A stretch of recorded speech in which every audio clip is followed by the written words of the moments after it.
A graça e a paz, amém, irmãos? Pega a sua Bíblia, vamos continuar. Nós começamos a estudar na última reunião, Gênesis capítulo 2. E você pode estar pensando, puxa vida, já estamos há tantos dias estudando Gênesis, parece que estudamos tão poucos versículos, porque a palavra de Deus, de fato, é rica. Amém, meus irmãos? Feche os olhos por um instante. Espírito Santo de Deus, estamos diante do Senhor. Não viemos aqui para tocar na letra da tua palavra, mas queremos vida. Dependemos do Senhor. Dá-nos palavras espirituais que traduzam as realidades espirituais. E haja revelação daqueles que nos ouvem. Haja corações incendiados por ti, no nome de Jesus. Na última reunião, nós falamos a respeito da árvore da vida e do rio que saía do Éden. E eu falei para você que a árvore da vida é explicitamente chamada árvore da vida. Mas o rio não era chamado. Mas sabemos que a árvore da vida nasce na margem do rio da vida, como está lá em Apocalipse. Amém, meus irmãos? E eu falei para você que a árvore da vida aponta para o Senhor Jesus. Nós vimos isso? No princípio era a palavra, né? E nós vimos que o verbo se fez gente e habitou entre nós. Quem que é o verbo, a palavra de Deus? Jesus. E ele disse que é o caminho, a verdade e a vida. Ele é a vida. E João 1,4 diz que a vida estava nele. Então Jesus é a árvore da vida. A árvore da vida apenas simboliza essa pessoa maravilhosa do Senhor Jesus. Mas na margem, a árvore da vida estava na margem do rio. E o rio aponta para o Espírito Santo, eu falei para você. E você lembra que o rio é um só. Mas ele tem 4 braços. Esses 4 braços do rio nos falam da obra completa e maravilhosa que o Espírito Santo de Deus faz em nós. Estou relembrando que o alvo é que você aprenda, não é só que você ouça. Então são 4 rios que estão mencionados aí. Qual que é o primeiro? Eu não ouvi direito. Pison. Aleluia. Pison. Pison significa o quê? Fluindo de graça. Isso nos fala do Espírito Santo de Deus que nos foi dado gratuitamente, não é? Então, Isaías 55:1 diz: ó, vocês que estão com fome, vocês que estão com sede, vinde, comprai sem dinheiro e sem preço, vinho e leite. É sem dinheiro e é sem preço, porque ninguém pode pagar. É a graça de Deus estendida para nós. Esse rio está correndo hoje no meio do povo de Deus. Esse rio flui do nosso interior. Amém, meus irmãos? E é de graça. E a Bíblia fala que na margem do rio Pison tinha o quê? Ouro. Por que tinha ouro? Porque ouro nos fala da natureza de Deus. Esse rio tem o poder de colocar em nós a natureza divina. Aleluia. O segundo braço do rio, qual que é? Gion, significa o quê? Uma correnteza forte que arrebenta as margens. É um rio de correnteza violenta. Por que ele fala isso? A Bíblia fala que essa correnteza forte quebra aquilo que está oprimindo, aquilo que está prendendo, arrebenta. Esse rio tem o poder de quebrar cadeias, porque a unção vai quebrar o jugo das suas costas. É o rio de Deus. E a Bíblia fala que na margem desse rio tinha o que, meus irmãos? Esse rio fluía onde? Na terra de Cush. Agora veja bem, eu falei para você que Cush é Etiópia. E tem um versículo lá em Jeremias, agora até me esqueci a referência de Jeremias, mas Jeremias 13:23, que diz o quê? Pode acaso o etíope mudar a cor da sua pele? Pode acaso o leopardo ficar sem as suas manchas? Então, o fato desse rio forte correr na terra da Etiópia nos fala isso. É um rio que tem poder de nos transformar. Não importa o que você era, nem importa quem você era. Se esse rio fluir do seu interior, ele tem poder de transformar você. Ninguém muda ninguém. Você não se muda, mulher não muda marido, marido não muda esposa, pai não muda filho, filho não muda pai. Ninguém muda ninguém. Não mudamos nem a nós mesmos. Essa obra é exclusiva do rio de Deus fluindo de você. Se o rio vier, ele muda. E muda sem você ver. Tira o coração de pedra, põe um coração de carne. Torna você dócil diante de Deus. Amém, meus irmãos? Quantos tiveram essa experiência? E a palavra do Senhor Jesus disse: aquele que crê em mim, do seu interior fluirão rios, porque é mais de um braço. O rio é um só, mas o fluir é múltiplo. O terceiro braço do rio, qual que é? Tigre, que significa rápido.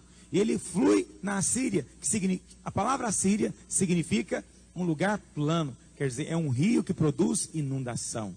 Jesus disse, lá em João 10, versículo 10, o ladrão vem somente para matar, roubar e destruir. Mas o que ele disse? Mas eu vim para que tenham, mas vida de que jeito?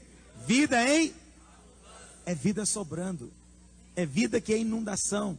Deus quer fazer de você um homem de inundação. Como diz o Salmo 84, Deus quer fazer de você alguém que quando passar pelo vale árido, vai fazer dele um manancial de vida. Sabe, aquele que é cheio do Espírito, onde ele chega, não tem sequidão, não tem aridez. O ambiente pode estar pesado, mas ele chega e fica leve. Pode estar tudo seco e esturricado, mas por causa do fluir dentro dele, logo começa a ver aqueles brotinhos de vida vindo. É o jardim de Deus, é a inundação de Deus. Quem é cheio de Deus tem para si e tem para abençoar quem está ao redor dele também. Amém, meus irmãos? E o último rio é o rio Eufrates, não é? Que significa o quê?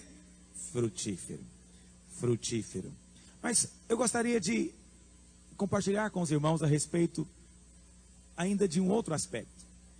Além da árvore da vida e deste rio, que eu considero o rio da vida, tinha um outro elemento no Éden, que era a árvore do conhecimento do bem e do mal. Por que tinha ali a árvore do conhecimento do bem e do mal? Deus é um Deus nobre. Deus é um Deus grandioso. Deus não é Deus mesquinho, de forçar você a alguma coisa.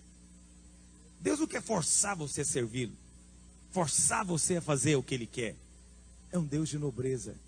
Deus quer conquistar você. Deus quer que você escolha voluntariamente. Deus criou o homem com liberdade de escolha. Chamamos isso filosoficamente de livre-arbítrio. Bonito, né? Livre-arbítrio. Significa, você é livre para escolher. Você quer Deus ou não? Você pode escolher Deus ou pode rejeitar a Deus. Alguém fala, mas o que Deus foi correr esse risco?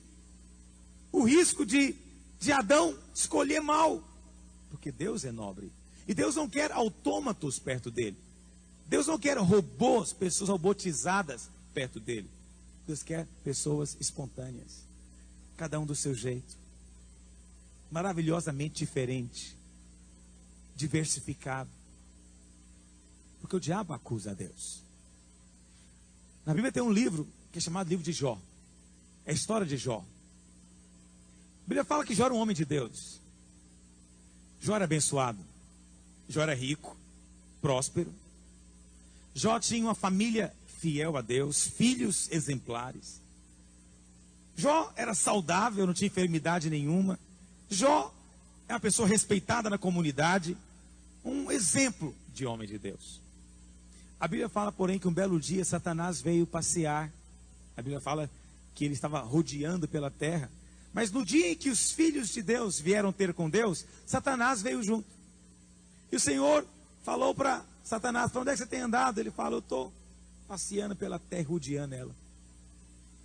E Deus falou para ele, pois é, nessas suas andanças, por acaso você viu meu servo Jó? Homem íntegro, fiel, pessoa que não pende nem para a esquerda nem para a direita, mas anda no trilho da palavra. Deus estava com toda a reverência, estava se gabando de Jó, dizendo, viu meu servo? Servo maravilhoso que eu tenho. E o diabo falou o que para Deus? Também pudera. O Senhor cerca ele. O Senhor coloca aí um monte de anjos ao redor dele. O sujeito é rico. O sujeito é abençoado, saudável, né? Assim qualquer um que é o Senhor. Dessa maneira, quem que não é fiel? Foi o que o diabo disse para Deus. O diabo acusou a Deus. Você pensa que o diabo só acusa você, não é? Mas o diabo acusou a Deus. E Deus falou o que para Satanás? Tá bom, eu fico com o meu servo. Pode ir lá, tira tudo que ele tem. Autorizo você, mas não toca nele. Mas pode tirar os filhos, tira o dinheiro, tira tudo. A Bíblia fala que num dia veio uma tribo nômade de ladrão e roubou tudo que Jó tinha. Num dia veio um vendaval, derrubou a casa em que os filhos estavam reunidos festejando e morreu todos os filhos. E num dia, Jó se viu sem filhos, Jó se viu sem nada. Qual foi a resposta de Jó? Nu nasci e nu vou voltar para Deus. Não trouxe nada, também não levo nada de volta. Deus deu, Deus tirou. Bendito seja o nome do Senhor. O diabo ouviu aquilo. Ele fala então que de novo os filhos de Deus vieram ter com Deus e Jó de novo com eles. Perdão, Satanás de novo com eles. E Deus falou para Satanás: você aquele dia falou que Jó só era fiel por causa das bênçãos. Você disse que eu subornava Jó, que eu comprava o amor dele com bênçãos. Mas você viu? Você tirou tudo e ele continua fiel. E o diabo calou a boca. Falou: não. Saudável, qualquer um é fiel. Porque ele vai trabalhar de novo, vai ganhar de novo. Toca no corpo dele. Porque doente, ninguém consegue te louvar. Ninguém vai querer estar com você doente. E o Senhor falou aqui para Jó: tá bom, você pode tocar no corpo dele, mas não tira a vida. Porque a vida pertence a Deus, o diabo não pode tirar a vida. Ainda que ele viva matar. E isso aconteceu. A Bíblia fala que o diabo colocou em Jó uma doença terrível. Ninguém sabe que doença era essa. Alguns imaginam que era alguma coisa como elefantíase. O fato é que a doença produzia feridas, pústulas terríveis. E o mau cheiro era tão grande que ninguém conseguia chegar perto. E ele então ficava semidesnudo porque não conseguia usar roupa. E a Bíblia fala que com cacos de cerâmica ele ficava raspando o pulso das feridas. Com dor, muita dor. E ninguém estava com ele. Jó ficou sozinho, sem dinheiro, sem filhos e sem saúde. Mas ainda assim, Jó não desonrou a Deus. Jó não entendeu, não compreendeu o que estava acontecendo. Até questionou, perguntou para Deus. Mas Jó não pecou contra Deus, não abriu mão da sua integridade. No final ele diz: eu escolho o poderoso, eu escolho o Altíssimo. Deixa eu dizer algo para você. Você consegue perceber o drama dessa história? Mas o mais sério, você consegue perceber que essa história se repete com você? Comigo? Jó honrou a Deus diante do diabo. Quantos de nós temos envergonhado a Deus diante do diabo? E o diabo fala: não, a Raimunda ela é fiel na igreja, está tudo bem com ela. Porque Deus fala: viu minha serva Raimunda? Mas é uma benção a Raimunda, canta igual um roxinol. Raimunda canta melhor do que os anjos, é adoradora, é fiel. Aí o diabo, como sempre, né, faz o beijo e fala também ela é saudável, não tem problema. Põe uma doencinha nela que você vai ver ela amaldiçoar. E aí Deus fala: eu fico com a Raimunda, eu acredito na Raimunda, porque o amor tudo crê, o amor tudo crê. Deus fala: eu fico com ela.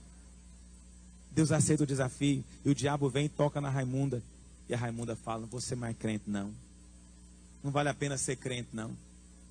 Eu estou aqui na igreja, o que eu ganho estar aqui na igreja? Minha vida só piorou depois que eu estou aqui.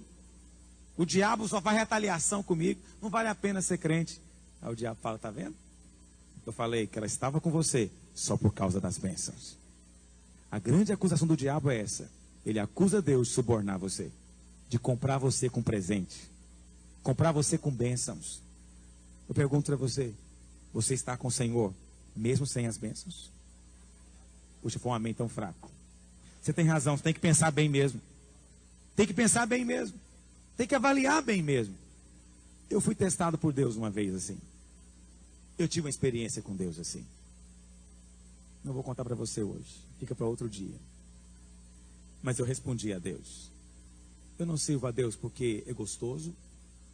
Não sirvo a Deus porque Ele me dá comida, dinheiro, esposa, filhos, igreja. Eu sirvo por causa dEle. E ainda que não houvesse nada disso, e eu sei as implicações de falar isso, porque o diabo vai cobrar tudo que eu falo.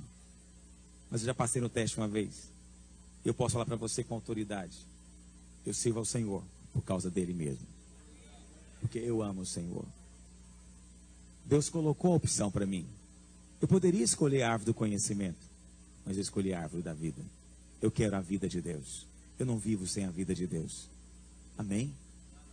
Pode ser que hoje mesmo você está passando por um teste, para ver quem que você vai honrar, Deus ou o diabo? Com quem que você fica? Quem que você vai escolher? O diabo diz que Deus está comprando o seu amor, que Deus está te mimando para você gostar dele. O que você responde para o diabo? Tem uma resposta para Deus, e a sua resposta vai determinar a sua condição de crescimento espiritual. O que significa a árvore da vida? É o próprio Deus, é o próprio Senhor Jesus. Mas a árvore da vida significa dependência. Deus, tudo aquilo que é da vida, não implica em conhecimento, implica em dependência. Por exemplo, respirar. Ninguém recebe diploma de respiração, porque respirar é uma questão de vida. Tudo aquilo que é uma questão de vida é espontâneo, flui. Apenas precisamos de depender. Por outro lado, meus irmãos, conhecimento gera independência. Quando eu sei fazer, aí eu falo, não, deixa que eu faço sozinho, deixa por minha conta. Quando eu não sei fazer, eu dependo de outro. Deus colocou a árvore da vida para que o homem pudesse depender dele. Você vê esse princípio em tudo na Bíblia. Deus não aceita o homem fazer nada fora da força dele. A Bíblia fala quando Deus chamou Abraão, falou: Abraão, sai da tua casa, da tua parentela e vai para a terra que eu vou te mostrar. E Abraão saiu andando. Para onde? Não sei, vou depender dele. Que rumo? Não sei, vou esperar ele me dizer. Ele não falou para onde. Por quê? Porque servimos a Deus na dependência. Muitos querem servir a Deus sem precisar de depender, mas não é possível isso. Grandes ministérios, grande dependência. Grande unção implica em grande dependência. Grande fluir de Deus implica em grande dependência do Espírito Santo de Deus. É a maneira que Deus faz. Deus procura destruir a sua força natural, porque a árvore da vida fala de dependência. Quantos de nós achamos que damos conta das coisas?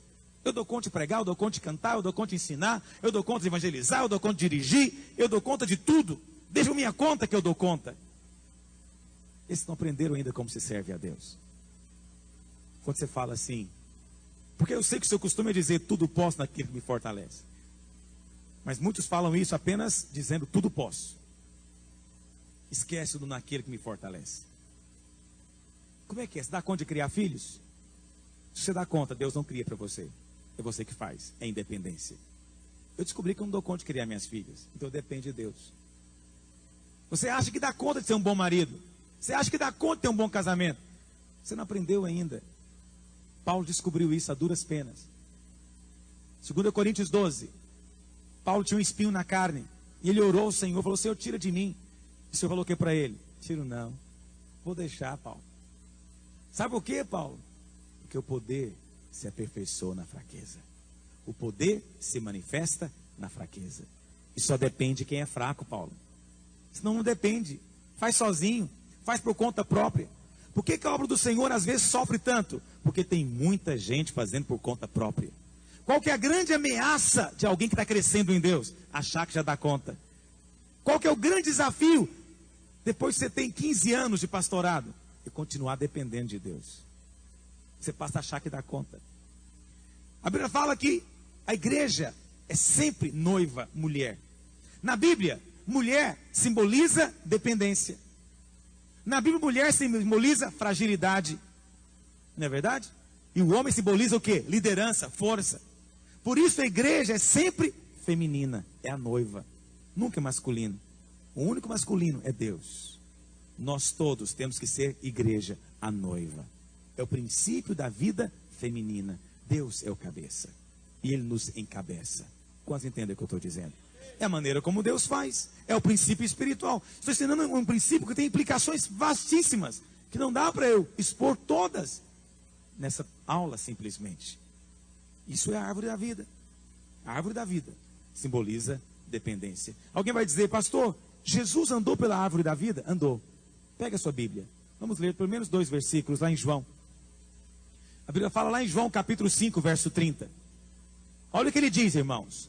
Eu nada posso fazer de mim mesmo.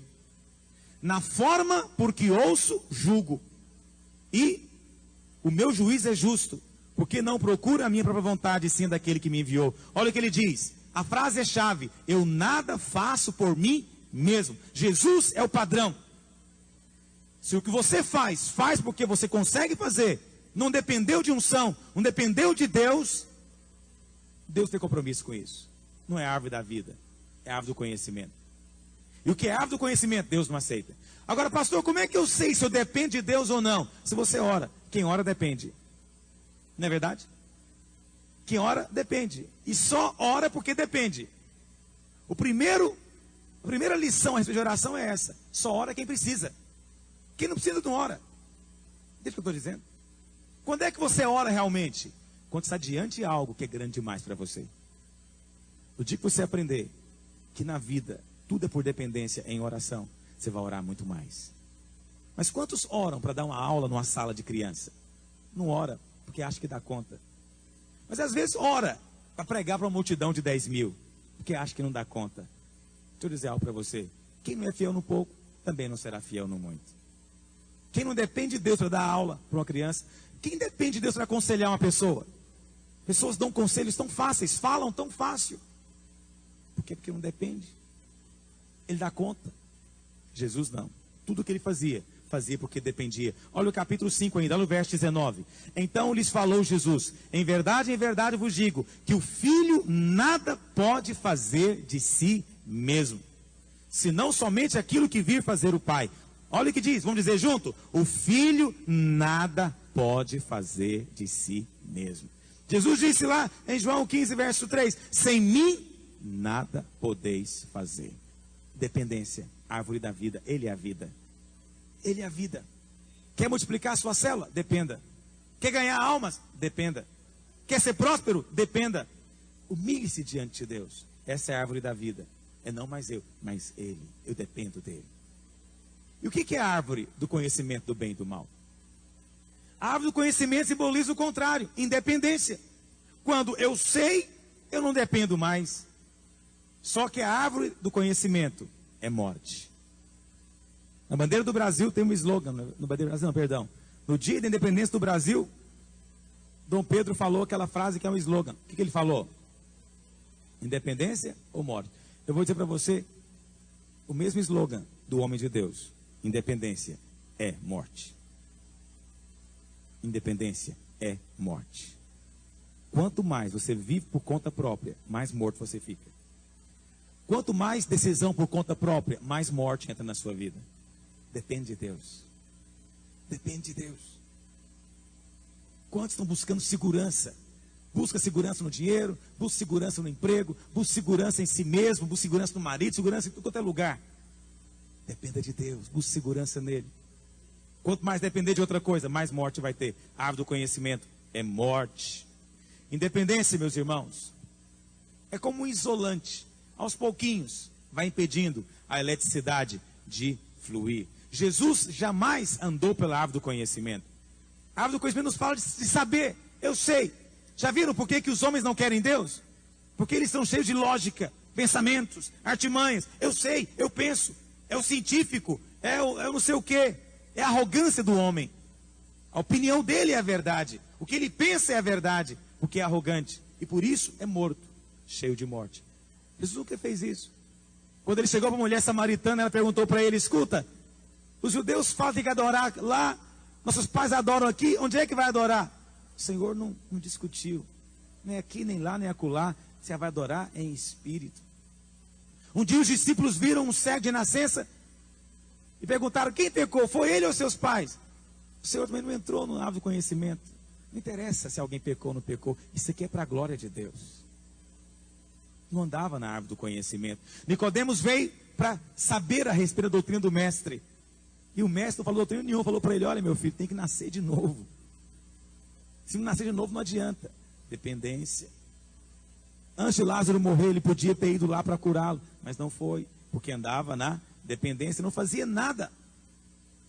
Aquela mulher que foi pega em adultério, os anciãos chegaram e perguntaram para ele o que tinha que fazer. A lei mandava apedrejar. Ele discutiu com o ancião? Ele discutiu doutrina? Não entrou no mérito, falou: olha, se você não tem pecado, joga a pedra. Agora, se você tem pecado, vai embora para sua casa. Fica quietinho lá. Não joga pedra em ninguém, não. Mas não discutiu a doutrina. Muitos de nós gostamos de discutir. Somos cheios de argumentos, cheios de lógica, cheios de razão. Já viu no seu casamento? Como é que você resolve as questões com seu esposo, com a sua esposa? É só procurando saber quem tem razão. Quando você procura saber quem tem razão, é morte. Depende de Deus. Depende da vida. Vai orar. Deixa o Senhor fazer. Todas as vezes você fala, não, eu sei, eu tenho razão, né? Você está andando pela árvore do conhecimento. Todas as vezes você decide o que é certo, o que é errado, árvore do conhecimento. Não ande pelo certo e pelo errado. Ande pelo Espírito de Deus. Deixa o Espírito te falar. Tem coisa que pode parecer certa e que os homens acham certo, mas a vida diz, não é para você. Não faça. Nós não somos uma religião que segue um código de conduta, de ética, de podes, não podes, de olhe, não olhe, toque, não toque, coma, não coma. Não. Isso não é cristianismo. Cristianismo é a vida de Deus dentro de nós, nos guiando a toda a verdade. É a árvore da vida como alimento e nutrição. Dependemos dele e buscamos dele. Quantos conseguem entender o que significa agora a árvore da vida? A árvore da vida e a árvore do conhecimento. Dois caminhos de vida, dois estilos de vida. Eventualmente eu vou falar para você isso. Você vai ver. Os crentes hoje são colocados diante de dois caminhos de vida. A escolha está diante de você. Escolhe a Deus. Não escolhe andar por conta própria. Não escolhe a sua lógica, seu raciocínio. Quanta gente discutindo doutrina, discutindo ideias, tendo opiniões, tendo razões. Isso é árvore do conhecimento. Dependa de Deus. Deixa Deus decidir. Dependa do Espírito. Deixa a vida fluir. Aquilo que é de Deus gera vida. Aquilo que é mero conhecimento gera morte. Pode observar. Depois de discutir um assunto, o ambiente fica morto, pesado, porque não há vida. Mas depois de compartilhar do Senhor e depender dele, há vida. É a presença dele sobre nós. Eu não sei quanto a você, mas eu quero rejeitar o caminho da árvore do conhecimento e quero entrar pelo caminho da árvore da vida. Vamos depender de Deus. Ergue sua mão para o Pai nessa hora. Diga, eu declaro que o poder de Deus se manifesta na fraqueza. Diga, eu rejeito toda força humana, todo esforço humano, todo raciocínio humano, toda lógica humana. E eu dependo da vida de Deus, do Espírito de Deus, do poder de Deus, da direção de Deus, para seguir a minha vida. No nome de Jesus. Amém e amém.